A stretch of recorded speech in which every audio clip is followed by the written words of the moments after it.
Buenas tardes a los que acaban de llegar.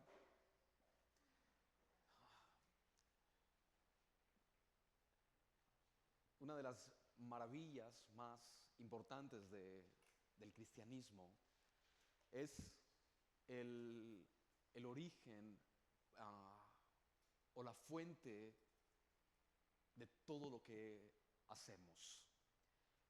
Ah, Efesios capítulo 2, versículo 8 dice que somos salvos por gracia y creados para buenas obras.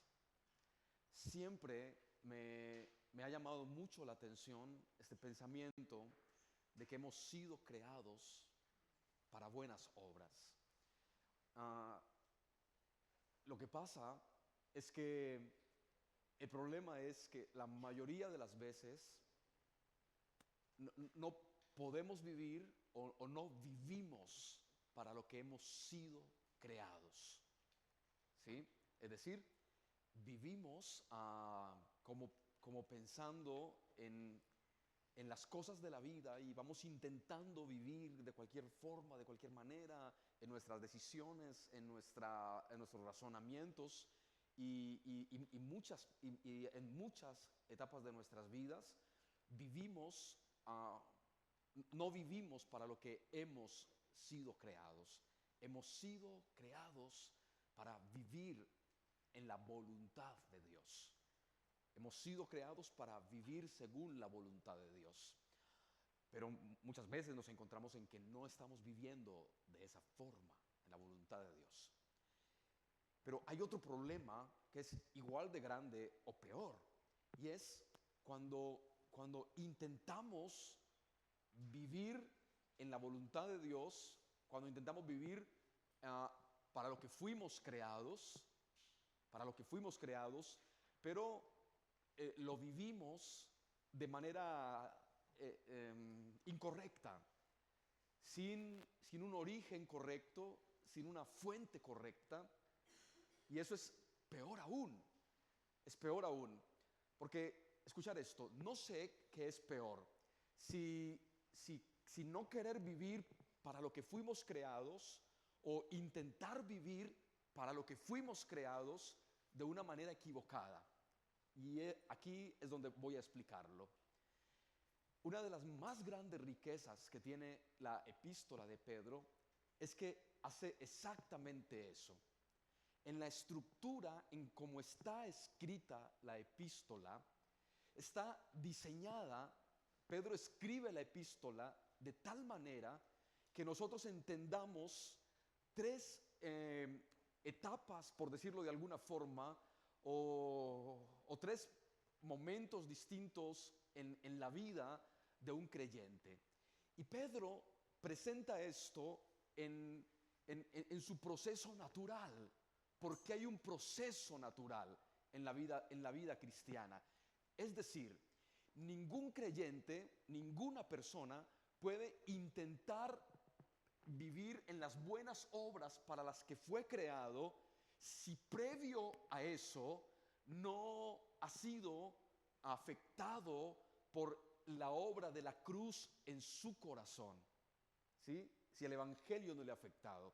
Es decir, si no hemos sido redimidos, si no hemos sido rescatados, si no hemos sido santificados, si no hemos sido purificados, si no hemos sido traídos al Señor, si el evangelio no ha hecho una obra en nuestros corazones, de ninguna manera nosotros podremos vivir en la voluntad de Dios. Entender este orden. No intentamos hacer la voluntad de Dios para ser rescatados del pecado. No, somos rescatados de la esclavitud del pecado para poder hacer la voluntad de Dios. Y ese es el orden.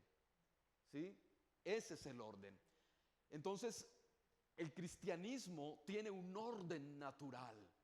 Un orden natural. Antes de ser capaces de obedecer a la voluntad de Dios, hemos de pasar por la cruz que nos capacita para hacer la voluntad de Dios. Hemos de ser capacitados por el Evangelio, por la obra del Espíritu Santo en nuestras vidas. ¿Mm? Entonces, ningún creyente que no entienda la obra del Espíritu Santo en su vida puede por sí solo obedecer la voluntad del Señor. Por eso Pablo dice, por gracia sois salvos, ¿sí? Y esa salvación es la que produce en nosotros la capacidad que viene de Dios para vivir en las obras para las que fuimos creados. ¿Mm? Para las que fuimos creados. Entonces, cuando miramos esta epístola de Pedro, nosotros nos encontramos con que hay un fundamento del Evangelio en el primer capítulo. Nos encontramos con que lo que hace el Evangelio es redimirnos, rescatarnos, reconciliarnos con Dios, ponernos en paz con Dios. Pero lo segundo que hace el Evangelio es darnos identidad. Ahora nos saca de un mundo al que pertenecíamos y nos da una identidad nueva. Es decir, ahora sabemos quiénes somos. Somos hijos de Dios. ¿Sí? Somos hijos de Dios, rescatados, redimidos. Somos el pueblo de Dios, adquiridos por el Señor. Somos real sacerdocio, somos nación santa. ¿Sí? Entonces el Evangelio nos rescata del pecado, pero también nos da una identidad. El Evangelio nos convierte en personas con una visión distinta de Dios, una visión distinta del pecado, una visión distinta del mundo. Cuando estamos en Cristo no tenemos el mismo sentimiento respecto al pecado que teníamos cuando no conocíamos a Dios. Y eso es por dos razones: porque hemos sido rescatados de la esclavitud del pecado y porque tenemos una identidad nueva. Y una vez que el Evangelio nos ha rescatado, nos ha santificado, nos ha purificado, una vez que el Evangelio ha hecho eso en nosotros y que nos ha dado una identidad, ese Evangelio nos capacita para una conducta cristiana en todas las áreas de la vida. Estamos preparados para desarrollar una conducta cristiana acorde a la voluntad de Dios. Estamos preparados para vivir en las buenas obras para las que fuimos creados. Entonces, esto es importante entenderlo, porque cuando una persona llega a la iglesia y queremos imponerle una conducta, ¿qué estamos intentando hacer? Estamos intentando que haga algo para lo que no está preparado. Entonces viene una persona a la iglesia y le decimos, ya llevas 2 semanas viniendo a la iglesia. Se espera de ti que hagas tal cosa. Se espera de ti que no hables así. Se espera de ti que no digas estas palabras. Se espera de ti que no aquello y lo otro. Estamos intentando que una persona que no está preparada tenga determinadas conductas cristianas. Pero la conducta cristiana a la que hemos sido llamados los cristianos es el resultado de lo que hay en nosotros por el Evangelio y de la identidad que ahora tenemos en Dios. Un hijo de Dios sabe que quiere hacer la voluntad de Dios. Un hijo de Dios está preparado para vivir en los lineamientos de la palabra del Señor. Por eso Pedro, cuando habla en su epístola, Pedro habla en ese orden. Pedro habla, ¿puedes ponerme otra vez, por favor? Eso es. Pedro habla en ese orden. Pedro habla de lo que el Evangelio hace en nosotros primero, luego Pedro habla de la identidad que nos da el Evangelio, y luego Pedro comienza a hablar de cómo ha de ser la conducta de alguien que ha sido rescatado, de alguien que ahora es hijo de Dios, de alguien que ahora pertenece a la familia de Dios, de alguien que ahora conoce a Dios, de alguien que ahora es real sacerdote, de alguien que ahora pertenece a la nación santa. Entonces, a partir de ahí, Pedro comienza a hablar de la conducta cristiana. Les decía la semana pasada, hubiese sido muy extraño, muy raro, si Pedro hubiese empezado su epístola por aquí. Hubiese sido incomprensible, pero Pedro habla con sentido. Pedro habla guiado por el Espíritu Santo, y guiado por el Espíritu Santo, Pedro nos va diciendo, El Evangelio hace una obra en ti, el Evangelio te redime, el Evangelio te rescata, el Evangelio te santifica, el Evangelio te purifica, el Evangelio luego te da una identidad, el Evangelio te pone en una posición distinta y luego hay un estilo de vida y hay una manera de vida, hay una forma de vivir que nos identifica como cristianos. Se llama conducta cristiana, ¿sí? Y no es una conducta cristiana forzada. No es una conducta cristiana que forzamos. Es una conducta cristiana, decíamos la semana pasada, es una conducta cristiana para la que estamos preparados porque el Evangelio nos ha transformado, el Evangelio ha hecho algo en nosotros. Entonces no forzamos una conducta cristiana, no peleamos contra, escuchar esto, no peleamos contra la voluntad de Dios. Todo lo contrario, la anhelamos, deseamos la voluntad de Dios. Cada vez que damos pasos en sentidos contrarios a la voluntad de Dios, lo que queremos, el creyente redimido, el creyente con identidad cristiana, lo que quiere es estar en la voluntad de Dios. Y cada vez que cruza la línea en dirección contraria a la voluntad de Dios, no quiere. Le duele en el alma, le duele en la mente, le duele en el corazón, porque lo que quiere es la voluntad de Dios. ¿Por qué? Porque ha experimentado el Evangelio en su vida, porque ha experimentado la voluntad de Dios en su vida, porque su alma, su mente y su corazón han sido santificadas por el Señor, ha entrado en un proceso de la obra del Evangelio en sus vidas, entonces ahora sabe lo que quiere, ¿sí? Sabe lo que quiere. Entonces veíamos en esto, nos preguntábamos o hablábamos un poco la semana pasada acerca de creyentes en un mundo de no creyentes, creyentes en un mundo de no creyentes. Entonces el creyente en un mundo de no creyentes vive unas batallas para defender lo que cree, para defender lo que cree, para defender lo que conoce, para defender lo que hay en su corazón, para defender la fe que tiene. Y entonces Pedro aquí, capítulo 2,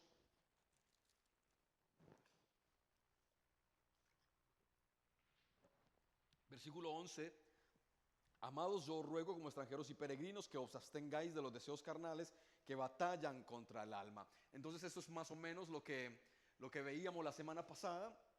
No vamos a detenernos mucho. El creyente vive una vida cristiana en medio de no creyentes, intentando dar un testimonio de cristiano cada día, que al final ese testimonio, el testimonio que damos como cristianos, al final termina redundando en la gloria de Dios. ¿Lo recuerdan? Nuestro comportamiento en el mundo, nuestra forma de comportarnos como creyentes en cualquier lugar, al final, decíamos la semana pasada, termina redundando en la gloria de Dios. Porque al final, cuando damos testimonio, cuando públicamente en la calle, donde estemos, nos comportamos adecuadamente como creyentes, al final nuestro testimonio edifica, bendice a otras personas y da gloria a Dios, ¿sí? Entonces, en esta sección de esta epístola de Pedro, Pedro está pensando muchísimo en el testimonio de los creyentes. Pedro está pensando mucho en cómo se comportan los creyentes en medio del mundo. Y esto es importantísimo, porque Pedro sabe lo que somos, ya lo ha dicho, somos luz. Pedro sabe lo que ha sucedido en nuestros corazones. Pedro sabe que hemos sido redimidos. Pedro sabe que la mirada del mundo está puesta en los creyentes. Porque los creyentes, casi que por regla general, los creyentes somos los que vamos en contra corriente casi que de todos los planteamientos de la sociedad. Es decir, si la sociedad va en una dirección desbocada en contra de Dios, el creyente va en sentido contrario. Y a veces es un solo creyente en un lugar lleno de un montón de gente que no cree lo mismo que tú y que vive todo lo contrario a lo que tú quieres vivir porque eres creyente. Y tu responsabilidad, tu única responsabilidad más allá de cualquier otra cosa, es ser luz y ser testimonio en ese lugar para la gloria de Dios. Para la gloria de Dios. Y entonces en ese pensamiento de Pedro, de ser luz y de ser testimonio, en ese pensamiento de Pedro, Pedro sabe que habrá momentos en los que tendremos que batallar con nuestra alma para abstenernos de cosas que sabremos que no son la voluntad de Dios, pero que batallamos con esas cosas. Y que lo hacemos en muchos casos para la gloria de Dios, pero también en muchos otros casos simplemente para dar testimonio. ¿Mm? Simplemente para que otros puedan ver a Dios en nosotros. Ahora, vamos a ser un poco honestos. Esto es algo que a veces cuesta, porque tenemos nuestro carácter, porque tenemos nuestra forma de ser, porque tenemos nuestras reacciones, porque somos humanos, por cualquier cosa que podamos decir.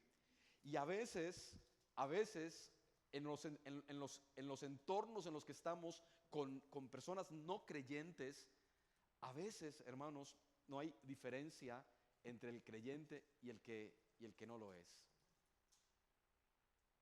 ¿Mm?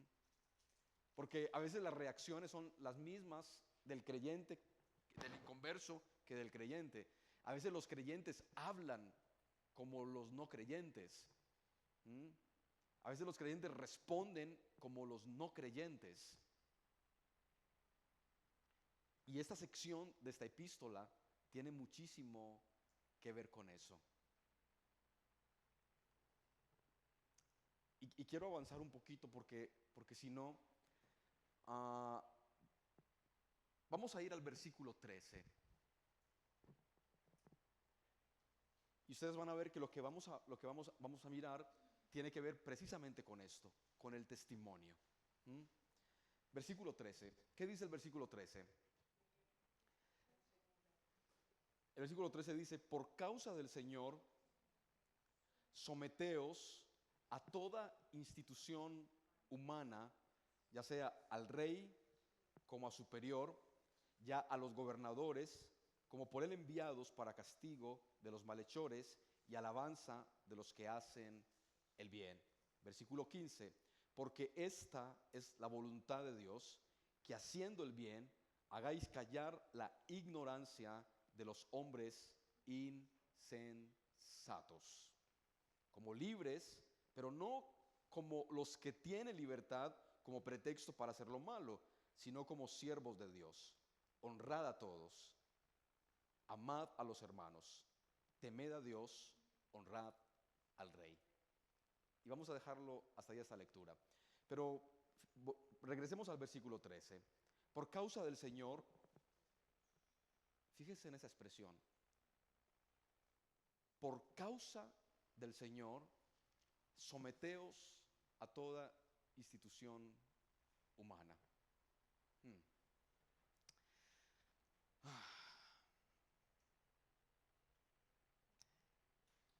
Yo estoy pensando cómo.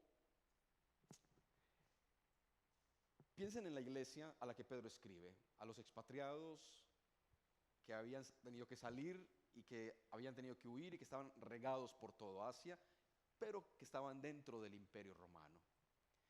Entonces yo estoy pensando en qué hay en el pensamiento de Pedro, que está el Espíritu Santo intentando decirnos a través de esto. Porque es una preocupación real de Pedro. Ocupa un largo espacio en su texto diciéndole a la iglesia que necesitan someterse a las instituciones humanas. ¿Mm? Entonces esto obviamente en mí suscita muchas preguntas.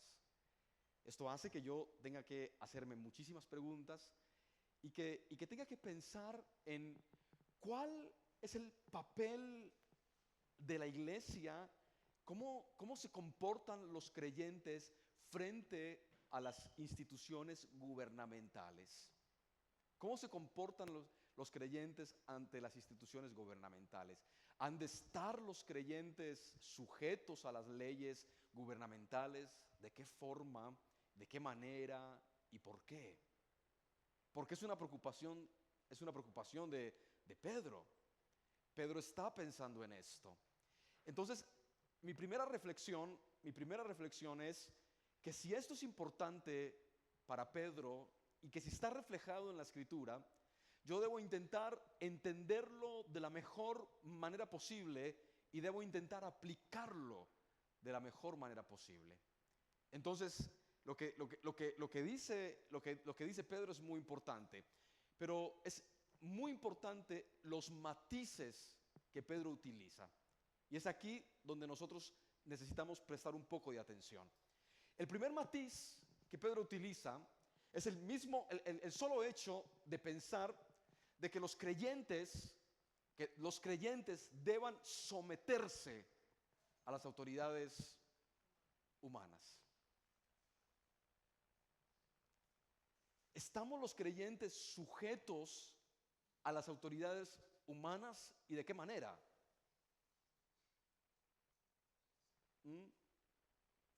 ¿Y de qué manera? Y esto es importante, porque piensen en esto, hermanos. ¿De qué manera las autoridades humanas pueden afectar nuestra vida cristiana y de qué manera nosotros hemos de aceptar las autoridades humanas? Cuando yo era niño, yo recuerdo que mi mamá, es que mi mamá, yo recuerdo que cuando yo era niño, claro, mi mamá no era cristiana, entonces mi mamá hablaba muy mal. Entonces, mi mamá se refería a los políticos como esos viejos asquerosos.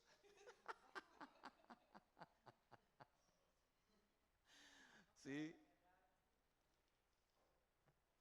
Pero el irrespeto a las instituciones humanas era una cosa muy habitual, es una cosa muy habitual en las ciudades, ¿no? En toda la gente, ¿no? Sí, exactamente. Y entonces es allí donde entendemos el significado de esa palabra someterse. Porque someterse no significa ponerse bajo el yugo de. ¿Sí? No significa ponerse bajo el yugo de.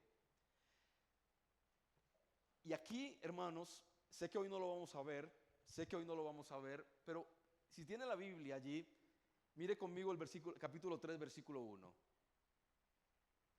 Asimismo, vosotras mujeres, estad ¿qué? Sujetas a vuestros maridos. Y aquí ya entra una guerra, ¿sí? Aquí ya entra una guerra.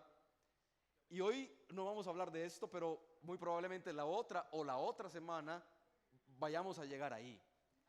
Pero cuando entendamos un poquito este asunto que tiene que ver con las autoridades humanas, vamos a entender un poquito el que tiene que ver con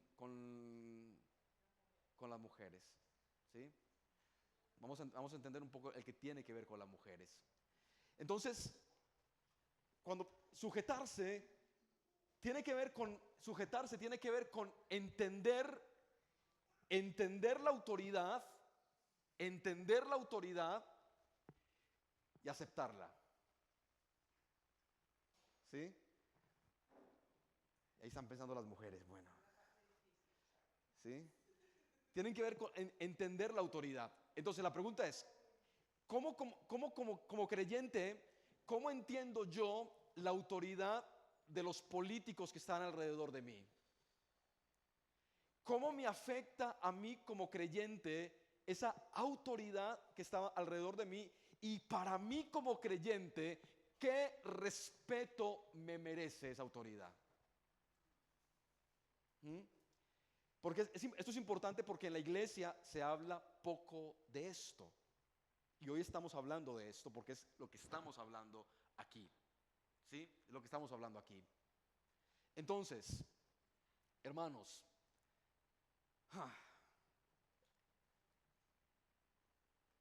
levanten la mano los venezolanos.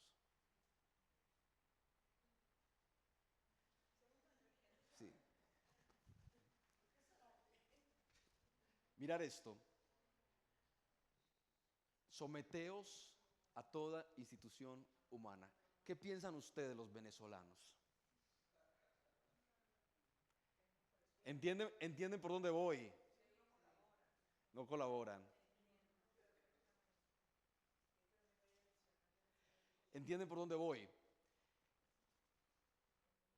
Y aquí ya entramos en un conflicto. Ahora, quiero ponerles en contexto. Escuchar esto, quiero ponerles en contexto.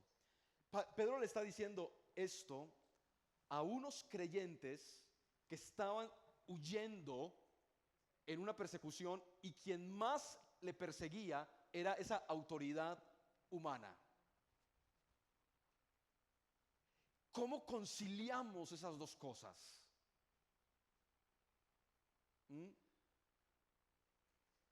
¿Cómo conciliamos esas dos cosas?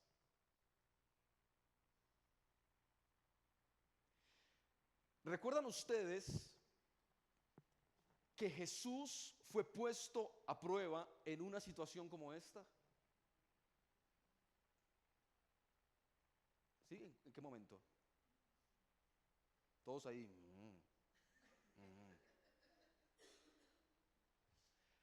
Escuchar esto. A Jesús quisieron probarle para ver si él respetaba la autoridad. ¿Recuerdan la historia de la moneda? Pero no nos adelantemos porque hay una cosa antes de eso. ¿Qué le preguntan a Jesús? ¿Recuerdan la historia? ¿Quién la recuerda bien? ¿Quién recuerda bien la historia?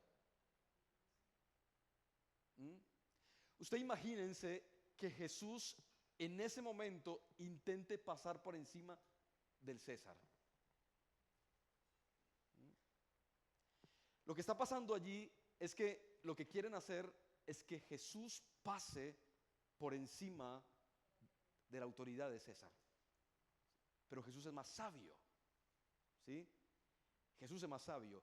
Y Jesús, cuando le intentan poner a prueba, la respuesta de Jesús es contundente, ¿sí? Porque le están diciendo, hemos de pagar tributo al César. ¿Recuerdan? Hemos de pagar tributo al César. ¿Qué pudo responder Jesús? Políticamente hablando, Jesús pudo haber dicho, no, nosotros somos judíos y los judíos no nos vamos a rebelar porque para eso hemos venido. Pero Jesús es ¿qué? Sabio.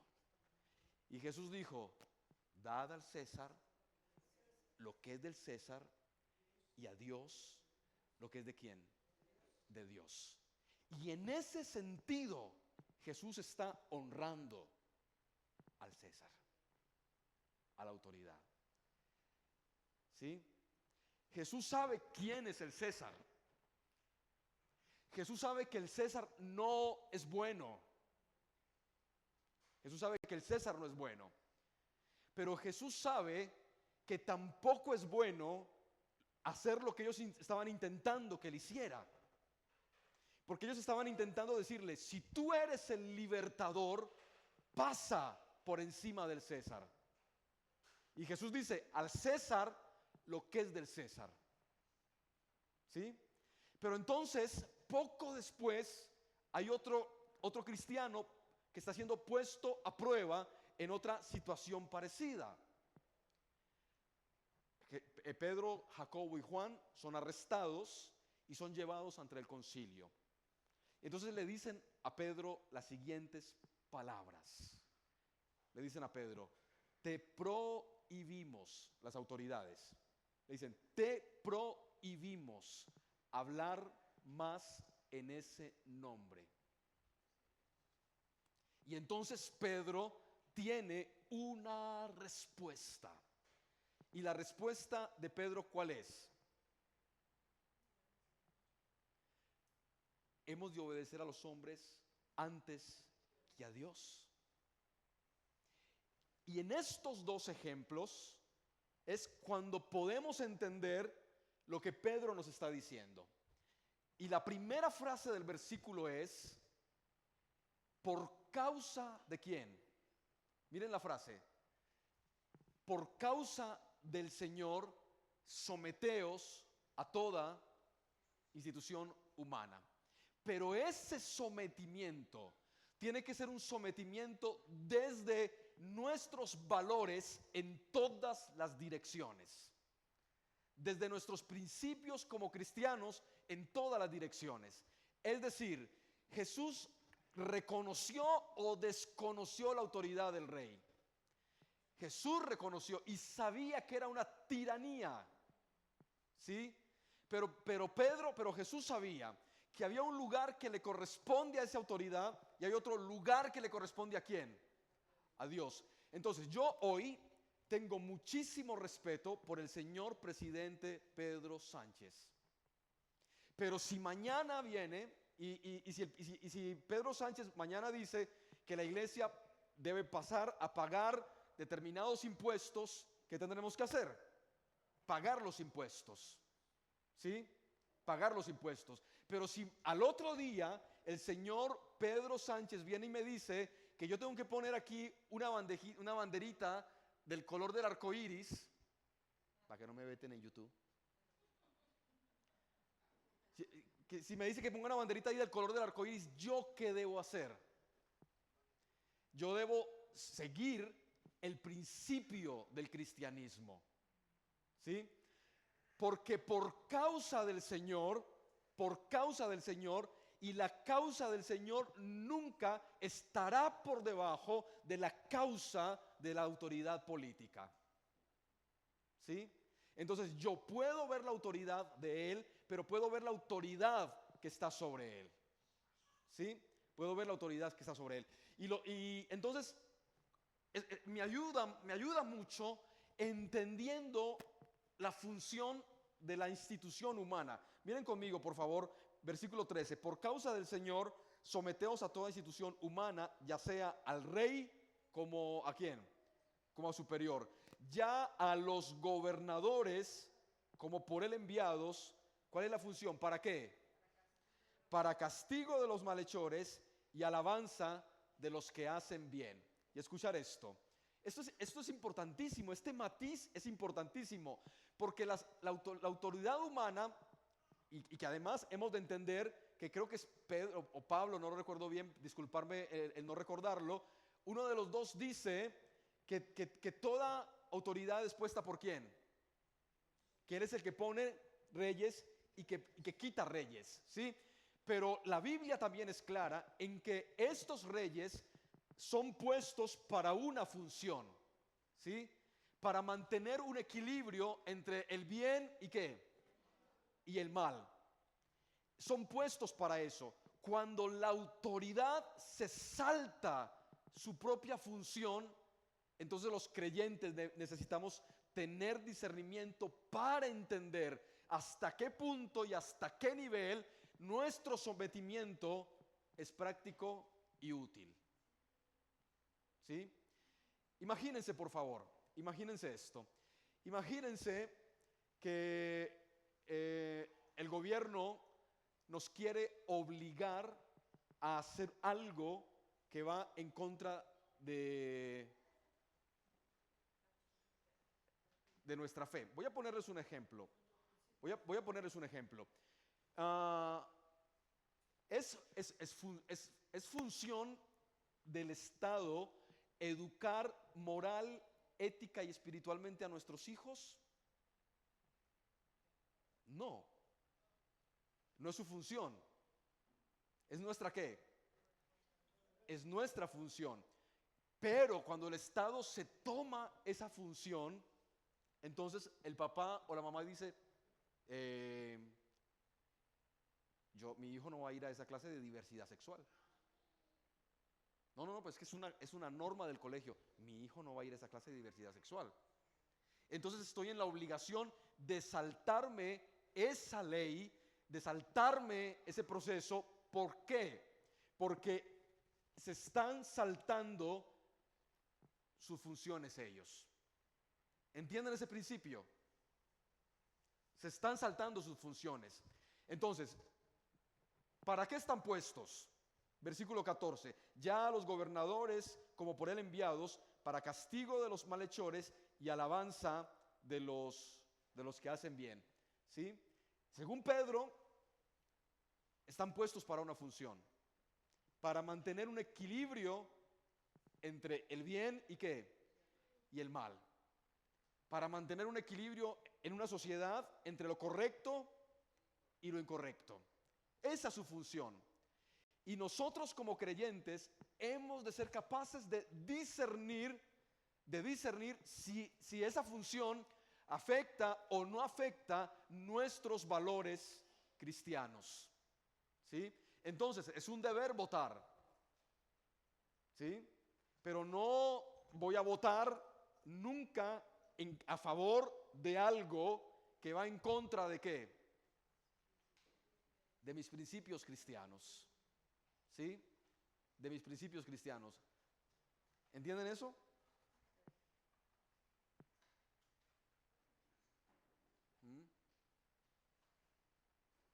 Entonces me sorprende gratamente que Pedro se preocupe por esas cuestiones. ¿Sabe por qué, hermanos? Porque el creyente debe aprender a vivir en sociedad como creyente. Porque el creyente debe saber comportarse en sociedad como creyente. ¿Qué dice la ley? ¿Qué dicen nuestras autoridades? ¿Qué dicen nuestros gobernantes? ¿De qué manera nosotros como creyentes aportamos positivamente al desarrollo de nuestras sociedades? ¿De qué manera lo hacemos? ¿Somos conscientes de eso, hermanos? ¿O pasamos olímpicamente de la realidad, de esta realidad en la que vivimos?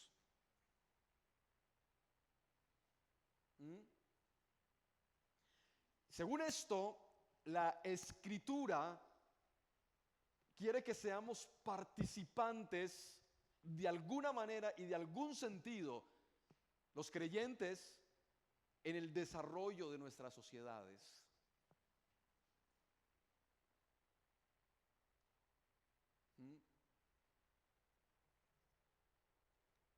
Esto es un tema del que usted no va a decir muchos amenes. Ni siquiera la mayoría de ustedes, no sé, pero probablemente no se van a ir a su casa diciendo, oh, el Señor me ha hablado hoy en la enseñanza. Pero es que Pedro está hablando de esto y necesitamos abordarlo. No podemos pasar por encima del pasaje. ¿Sí? No podemos pasar por encima del texto. Los creyentes deben tener claridad sobre el entorno que les rodea. Y el creyente no es ajeno a la realidad política del entorno donde vive. ¿Entienden eso?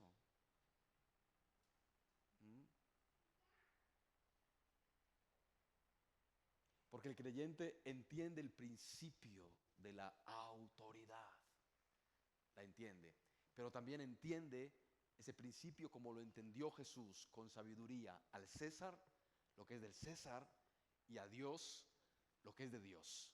A Dios damos alabanza. Bueno, y ahora lo vamos a ver un poquito más, un poco mejor, porque Pedro se encarga de hacernos una síntesis en uno de los versículos. Se encarga de hacernos una síntesis. Pero saber, hermanos, que esto es importante. Versículo 15.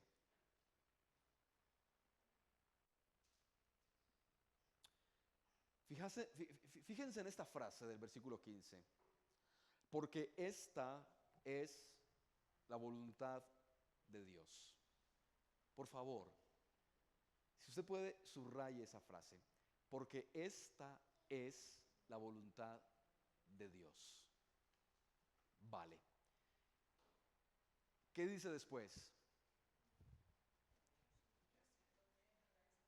Que haciendo bien hagáis callar la ignorancia de los hombres insensatos. ¿Ustedes creen que Pedro cambió de tema o sigue hablando de lo mismo? ¿Qué piensan ustedes?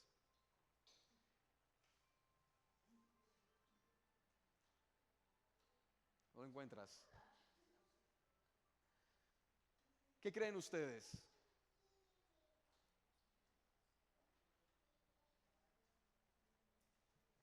¿Volver aquí? Fíjense en la primera línea de esta frase, de este versículo, porque esta es la voluntad de Dios. ¿A cuántos de verdad, honestamente, les interesa la voluntad de Dios? Pedro está hablando de la voluntad de Dios. Y está hablando de la voluntad de Dios en cuanto a nuestra relación con las autoridades. ¿Sí? Y está hablando de nuestra relación con las autoridades. Entonces, Pedro dice, hay una forma de hacer la voluntad de Dios y que al hacer esa voluntad de Dios sea callada la boca de los insensatos. ¿Mm? Quiero mostrarles esto. Porque esta es la voluntad de Dios. ¿Cómo hablamos los creyentes? ¿Cómo callamos la boca de los inconversos? ¿Cómo actuamos los creyentes en circunstancias como estas? Mirar, hermanos. Versículo 15. Porque esta es la voluntad de Dios, que haciendo el bien hagáis callar la ignorancia de los hombres insensatos. Entonces estoy pensando en lo siguiente. ¿Qué tiene que ver esto con la política? ¿Qué tiene que ver esto con las autoridades? ¿Qué tiene que ver esto? Miren, hermanos, la iglesia debe pensar en hacer lo bueno siempre. Siempre. Y escuchar. Y lo bueno siempre, no siempre tiene que ver con cuestiones morales. ¿Sí? Lo bueno siempre no tiene que ver con cuestiones morales. Porque interpretamos que la voluntad de Dios para nosotros siempre tiene que ver con asuntos morales. Es decir, portarnos bien moralmente. Pero Pedro está diciendo que hay una forma en la voluntad de Dios que nos llama a hacer el bien y que no necesariamente tiene que ver con algo en sentido estrictamente moral, sino que tiene que ver con asumir nuestro rol dentro de la sociedad como creyentes. Entonces, como creyente, ¿qué es hacer el bien en medio de la sociedad?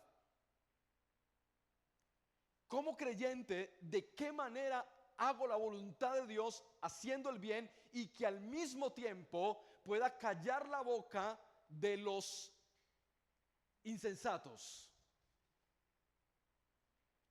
¿Mm? Porque la iglesia tiene esa responsabilidad. Entonces la iglesia tiene la responsabilidad de pagar sus impuestos. El creyente tiene la responsabilidad de pagar sus impuestos. ¿Mm? Por ejemplo, el creyente tiene un comportamiento ante las normas y las leyes que le identifican como creyente. Y esto es importante, hermanos, porque no hablamos mucho de esto. Pero hay una cosa aquí en España, bueno, en España y en todas partes del mundo, y es la típica picaresca. ¿Se dice así? ¿Sí? El encontrar la forma de hacer la trampa para evadir la norma o la ley. ¿Sí? Y entonces, ¿cómo hacemos esta factura de esta forma? ¿Cómo le damos la vuelta a esto de esta manera? ¿Cómo hacemos esta trampilla de aquella forma? ¿Mm? Y algún día alguien va a decir, esta o este va a la iglesia, pero intenta no pagar los impuestos. Intenta no hacer aquello que dice el gobierno. Intenta darle la vuelta a tal cosa. Intenta hacer la trampa que hace el otro. Porque intenta la manera de saltarse la norma. Y lo que Pedro está diciendo es, la voluntad de Dios es que hagamos el bien. ¿Sí? Y hacer el bien es dar al César lo que es del César. Y cuando damos al César lo que es del César, lo que estamos haciendo es que nos estamos sujetando a nuestra autoridad.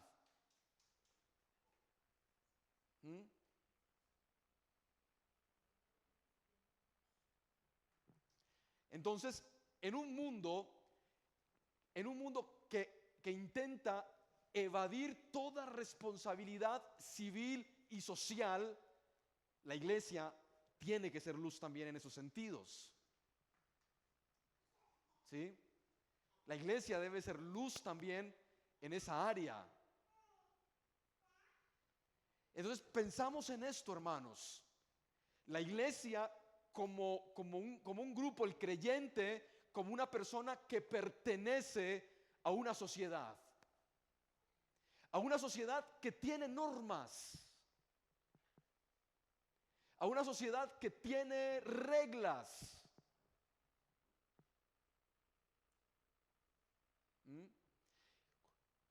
En el mundo dice, el mundo que no conoce a Jesús, que no tiene el evangelio, dice, si roban ellos, ¿qué más me da a mí darle la vuelta a esta factura y robarle yo también un poco? Cuando el creyente piensa de la misma forma, entonces, ¿qué diferencia hay entre Pedro, entre el creyente y el que no conoce a Jesús? Por eso Pedro apela a este principio con ese encabezamiento, dos encabezamientos muy importantes: por causa de Cristo, en el versículo 13, y en el versículo 15, porque esta es la voluntad de Dios. Porque esta es la voluntad de Dios. Entonces, el creyente ya no tiene esa picaresca, ¿cómo le dicen en Colombia? Esa malicia indígena, ¿sí? Esa malicia, esa picardía. A ver por dónde hacemos la trampilla, a ver por dónde nos saltamos esto. Obviamente hay leyes que nos permiten, si se busca bien, hay leyes que nos permiten pagar menos impuestos. Y para eso están los gestores, los abogados, la gente especializada que sabe por dónde irse para poder pagar menos impuesto. Pero hay otra cosa muy distinta, es cuando nosotros de manera arbitraria decidimos saltarnos la norma y saltarnos la ley. Voy a ponerles un ejemplo. Cuando estábamos constituyendo la iglesia, había dos formas de hacerlo. Y una forma de hacerlo era constituyendo una asociación o una fundación, como una especie de ONG, ¿sí? De esa gente que decía, no, como una ONG es más fácil, es más esto, es más lo otro, y lo otro es hacerlo como lo que éramos. ¿Qué somos? Una iglesia. No somos una ONG, no somos una asociación, no somos una fundación, somos la iglesia. Y entonces el gobierno exige a los que hacemos culto y predicamos, exige que nos demos de alta en el Estado como una iglesia. Entonces yo podía coger el camino más fácil y el más baratito, ¿sí? El más baratito, pero no. También podía decirle al dueño de esto, decirle, mire, para que usted no pague, para que yo no pague, ¿para qué vamos a ponernos y nos ponemos por ahí mejor? Y cada 3 meses tenemos que sacar una pasta importante que corresponde a impuestos. Pero el camino más rápido o aparentemente más libre, no siempre es el que es la voluntad de Dios. ¿Mm? El que es la voluntad de Dios. Así que esto es importante. Mirar esto. Versículo 16. Versículo 16. Como libres, pero no que, pero no como los que tienen la libertad como pretexto para hacer lo malo, sino como siervos de Dios. Sino como siervos de Dios. Y aquí quiero explicarles una cosa muy interesante, porque esta expresión de como libres, ustedes imaginan, si, ustedes creen que la iglesia en ese momento era una iglesia libre. No era una iglesia libre. Porque si en ese momento de la historia la iglesia era algo, era de todo menos libre. Por algo estaban huyendo. La iglesia no se podía reunir públicamente, la iglesia no podía, los creyentes no podían decir públicamente que eran creyentes. Entonces, ¿en qué sentido eran libres? Recuerden ustedes que los creyentes que recibieron esta epístola de Pedro eran originalmente ¿qué? Judíos. ¿Sí? Judíos convertidos ¿a qué? Al cristianismo. Un judío convertido al cristianismo, hermanos, es como si se quitara un peso inmenso de encima. Porque ya no tenía todos los días la mirada ahí puesta de los escribas, de los fariseos, de los sacerdotes, todo el mundo mirándole que sí, o hiciera la oración de la mañana, la oración de la tarde, la oración de la noche, todo el mundo mirando que sí guardara el Shabbat, el sábado, que no comiera esto, que no comiera lo otro, que sí comiera esto. Entonces, claro, un judío que se convertía al cristianismo, en algún sentido, podía llegar a sentirse ¿qué? Libre. Y decir, es que me he quitado un peso de encima. Y Pedro le dice, ojo, porque es que ese sentido equivocado de la libertad nos puede hacer cometer errores. Así que ojo con esa comprensión de la libertad. ¿Sí? Esa comprensión de la libertad. Y en ese sentido, el creyente debe estar atento a ese sentido de la libertad. A ese sentido de la libertad. Porque a veces los creyentes decimos, y el creyente o la iglesia puede decir, a mí no me va a decir nadie lo que tengo que hacer, porque yo hago solamente lo que Dios me dice. Pero no es así y no funciona así. El creyente sabe que es libre. El creyente sabe que ha sido libertado. El creyente lo sabe, pero el creyente también sabe que al César lo que es del César y a Dios lo que es de Dios, como buen siervo de Dios. El creyente sabe que es libre, pero el creyente también sabe al César lo que es del César y a Dios lo que es de Dios, como buen hijo de Dios. Amén.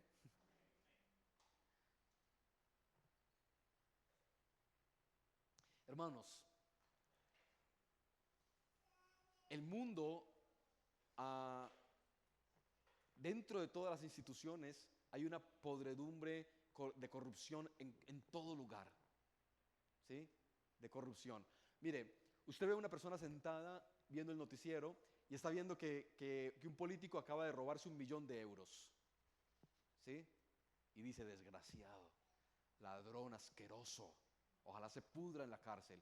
Pero él le ha dado la vuelta a una factura con el IVA. Pero para él no es tan malo, porque es pequeñito. ¿Sí? Hermanos, en un mundo donde las instituciones están podridas, se espera de la iglesia que la iglesia calle la boca de los insensatos haciendo el bien, porque esa es la voluntad de Dios y por causa de Cristo. ¿Cómo le parece? Entonces el creyente dice, yo voy a hacer esta factura bien, yo voy a pagar mis impuestos bien, no voy a evadir la ley, voy a dar al César lo que es del César, porque yo soy hijo de Dios.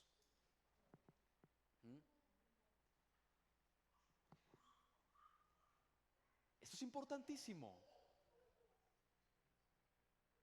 ¿Mm? Es importantísimo. Fijaos al final, versículo 17. Aquí Pedro ya casi que hace un punto final, luego vamos a mirar un poco más adelante, pero Pedro hace una especie de síntesis. Pedro dice, ¿honrad a quién? Honrad a todos. Esto me gusta. Amad a los hermanos. Temed a Dios.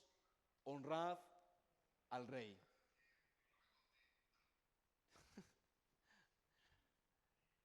Honrad al rey. Pedro está diciendo, vamos a darle el lugar que le corresponde al rey. Vamos a amar a los hermanos. Vamos a temer a Dios y vamos a honrar a todos.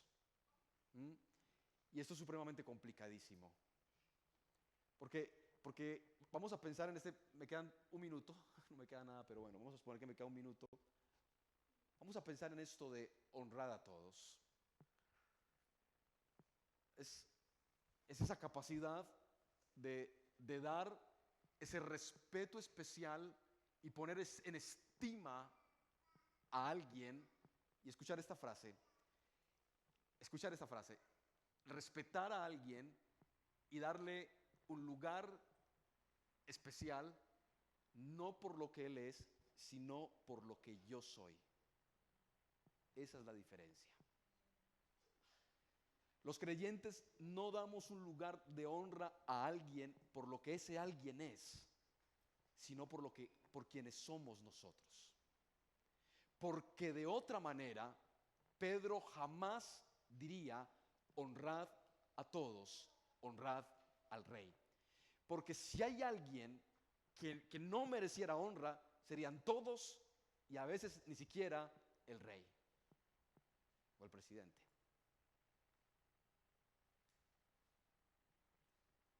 Y voy a decirle una cosa. Cuando el mundo insulta al rey, póngale presidente, póngale lo que quiera, el creyente ora por él. Y eso es supremamente difícil. Es muy difícil. Pero quiero ponerle en contexto. Pedro está diciendo a creyentes que están siendo perseguidos por este rey para matarles, creyentes que están siendo perseguidos por este rey para matarles, por eso están huyendo. Pedro le está diciendo honrar al rey. ¿Cómo se entiende eso? Se entiende no por lo que él es, sino por lo que yo soy.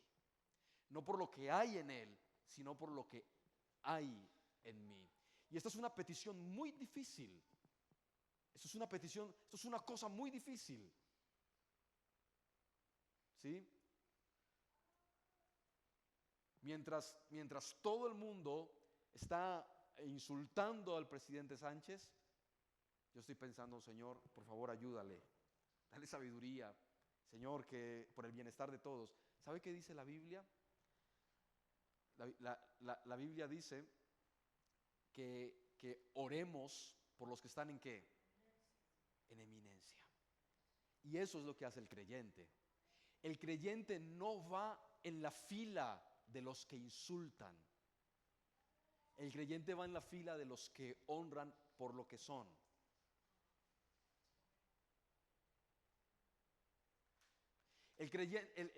Pedro sabe que el creyente no está llamado a poner al presidente o al rey en el mismo lugar de Dios. Fíjese la diferencia.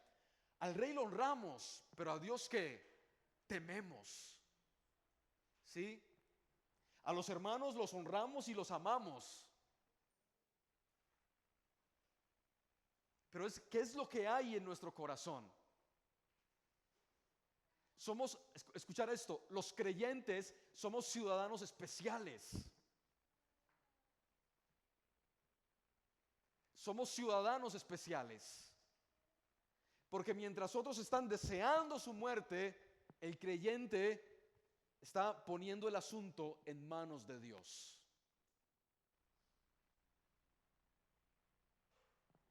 Difícil, ¿no? Porque es que ahí es donde salen sentimientos y cosas y asuntos. Pero por favor, pregúntele a estos hermanos. Pregúntele a los creyentes a los que Pedro escribe, pregúnteles cómo era el rey de ellos, cómo era el emperador romano para ellos y qué significaba. El emperador romano lo que quería era exterminar a los creyentes, exterminarles. Y Pedro le dice, honrar al rey por causa de Cristo, porque esta es la voluntad de Dios.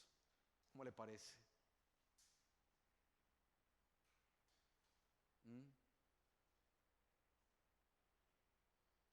Entonces yo tengo que volver al principio con esto, tengo que volver al principio. Cosas como estas solo son posibles cuando el evangelio está en la vida de alguien. Cuando el evangelio no está en la vida de una persona, a lo mejor solo tiene palabras de insulto, a lo mejor solo tiene palabras de maltrato, a lo mejor solo tiene palabras de ataque, porque el evangelio no está en él, no está preparado para otra cosa. Cuando el evangelio está en él y le da una identidad y le convierte en un hijo de Dios, el hijo de Dios no está en la fila del insulto. El hijo de Dios no está en la fila de despotricar del rey o del presidente. El hijo de Dios está en la fila de los que oran, de los que aportan con su corazón oración por su presidente, sea quien sea, y entiende el límite. El creyente entiende la función de ese presidente, entiende la función de ese rey y sabe que su obediencia a ese presidente o a ese rey va hasta donde me quiera llevar a ir en contra de la voluntad de Dios. Si el presidente viene y me dice, tienes que pagar los impuestos, pagaré los impuestos. Pero si me dice, tienes que poner una banderita de 1000 colores allí, no me pidas eso, mejor mátame.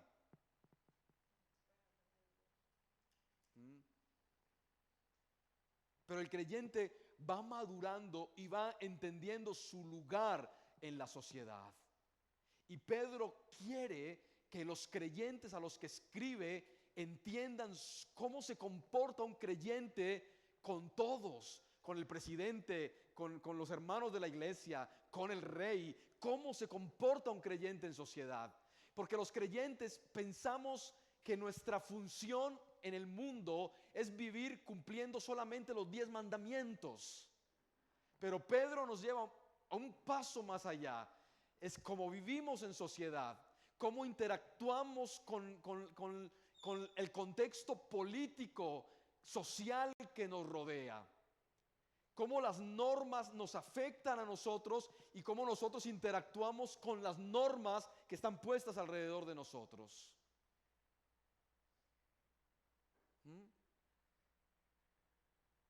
Sé, hermanos, que es un tema difícil, que no es una cosa que escuchamos habitualmente en la iglesia.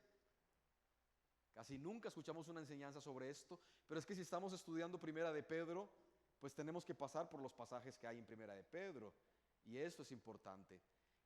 Creo, hermanos, que es una gran enseñanza entender esto, el lugar que esta gente ocupa en nuestras vidas y el lugar y la forma como nosotros interactuamos con ellos. Pedro le está diciendo a una iglesia perseguida, honra a tu rey que te persigue. ¿Cómo se hace eso, hermanos? ¿Cómo se come eso? Dad al César lo que es del César. Y segundo, no obedeceré a los hombres antes que a Dios. Ahí está el equilibrio. ¿Qué es del César? Lo que es del César. Y los creyentes sabemos lo que es del César. ¿Qué es de Dios? Los creyentes sabemos lo que es de Dios. ¿Cómo tratar a un presidente o a un rey que no nos gusta, que no estamos a favor, ¿cómo tratarle? ¿Cómo verle? Pedro lo dice.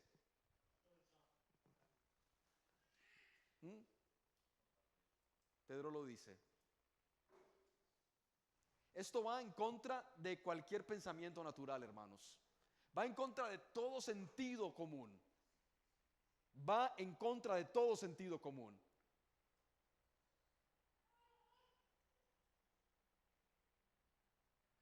muy bien. Por favor, póngase de pie.